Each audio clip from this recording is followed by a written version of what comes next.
Assalamualaikum warahmatullahi wabarakatuh. Selamat pagi.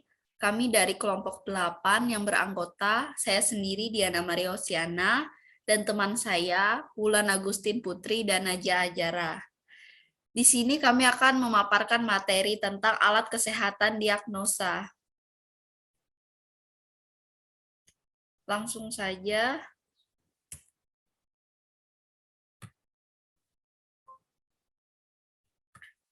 Peraturan Menteri Kesehatan Republik Indonesia Nomor 62 Tahun 2017 tentang alat kesehatan adalah instrumen, aparatur, mesin, dan atau implan yang tidak mengandung obat yang digunakan untuk mencegah, mendiagnosis, menyembuhkan dan meringankan penyakit, merawat orang sakit, memulihkan kesehatan pada manusia, dan membentuk struktur dan perbaiki fungsi tubuh.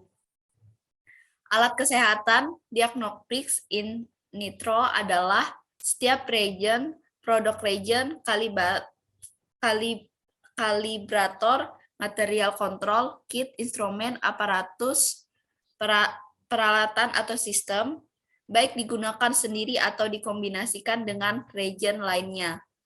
Produk reagen, kalibrator, material kontrol, kit, instrumen, aparatus, peralatan atau sistem yang diharapkan oleh pemilik produknya untuk digunakan secara in vitro untuk pemeriksaan dari setiap spesimen, termasuk darah atau donor jaringan yang berasal dari tubuh manusia, semata-mata atau pada dasarnya untuk tujuan memberikan informasi dengan memperhatikan keadaan fisiologis atau patologis dan kelainan bawaan untuk menentukan keamanan dan kesesuaian setiap darah atau donor jaringan dengan penerimaan yang potensial, atau untuk memantau ukuran terapi dan mewadahi spesimen. Contoh alat kesehatan ada alat tes gula darah, tes kehamilan muda, tes asam urat, alat tes kimia klinik, hematologi, analyzer. Selanjutnya akan dilanjutkan oleh teman saya, Najwa. Baiklah, berikut ini adalah alat medis beserta fungsinya. Yang pertama ada alat cek darah yang berfungsi bagi penderita diabetes atau diabetasi. Alat cek darah merupakan benda yang penting untuk mengontrol gula darah. Tensimeter berguna untuk mengukur tekanan darah. Termometer medis merupakan perangkat yang digunakan untuk mengukur suhu tubuh manusia atau hewan.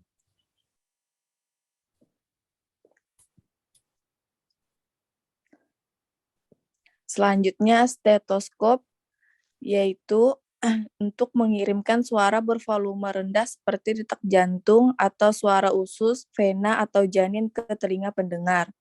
Nebulizer, alat yang membantu seorang menghirup obat dalam bentuk uap atau aerosol melalui masker atau corong.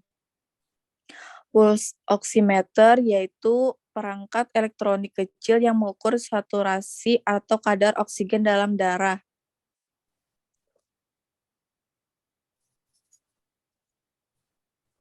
Terus peak flow meter merupakan perangkat genggam yang digunakan untuk mengukur seberapa baik udara keluar dari paru-paru.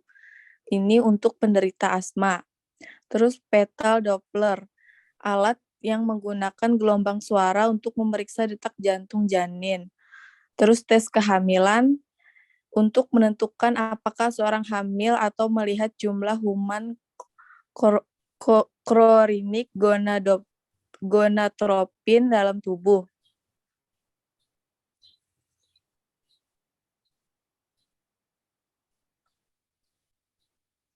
Dan tes HIV untuk memeriksa infeksi human imunodefisiensi virus. Dan yang terakhir, CO analyzer, yaitu perangkat screening karbon monoksida untuk membantu setiap orang yang ingin mengetahui seberapa banyak tingkat CO ada di tubuh mereka atau di lingkungan mereka yang dapat membahayakan kehidupan. Alat ini membantu keberhasilan orang dalam berhenti merokok. Selanjutnya akan dilanjutkan oleh teman saya. Baik, di sini ada kesimpulan dan saran. Kesimpulannya yaitu perawatan kesehatan merupakan salah satu faktor penting yang mempengaruhi mutu pelayanan kesehatan di puskesmas dan rumah sakit.